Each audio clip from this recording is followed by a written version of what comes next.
आपल्या संपत्तीची चौकशी, नाळेकर पुलाची चौकशी, नाळेकर पुलासंबंधी सागरवाडी निलंबित, 5,000 निविदाची चौकशी. अभियंता सुरेश साखरवाडे शासनाचे जावई आहेत काय? अरविंद भाऊ कात्रटवार यांचा सवाल. अरविंद भाऊ कात्रटवार यांनी केली साखरवाडे कारवाईची जोरदार मागणी.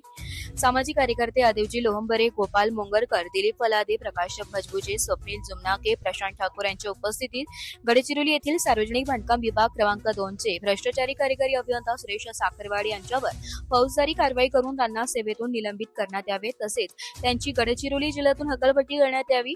या प्रमुख मागणीसाठी लोकनेते तथा जिल्हा नियोजन समितीचे माजी सदस्य अरविंद भाऊ कात्रटवार यांच्या नेतृत्वात बुधवार दिनांक 3 जून रोजी लाजेंडा परिसरातील सार्वजनिक बांधकाम विभाग क्रमांक 2 च्या कार्यालयासमोर अभियंता साखरवाडे यांच्या निषेधार्थ प्रतिकात्मक प्रेतयात्रा आंदोलन करण्यात आलं.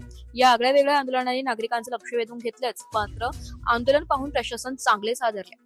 भ्रष्टाचारी कार्यकारी अभियंता सुरेश साखरवाडे यांच्यावर निलंबनाची कारवाई झालीच पाहिजे. त्यांची हकालपट्टी गडचिरोली जिल्ह्यातून झालीच पाहिजे. साखरवाड्यांना हटाव आणि सार्वजनिक बांधकाम विभागाला वाचवा, अशा घोषणा लोकनेते तथा जिल्हा नियोजन समितीचे माजी सदस्य अरविंद भाऊ कात्रटवार व आंदोलनकर्त्यांनी देऊन बांधकाम विभागाचा परिसर रणून सोडलाय. अभियंता साखरवाडे यांच्या भ्रष्टाचाराची प्रकरणे उजेडात आणूनही त्यांच्यावर कारवाई होत नसेल तर साखरवाडे ही शासनाचे जावई आहेत का, असा देखील सवाल अरविंद भाऊ कात्रटवार यांनी उपस्थित करून शासन व प्रशासनावर जोरदार हल्ला चढविलाय.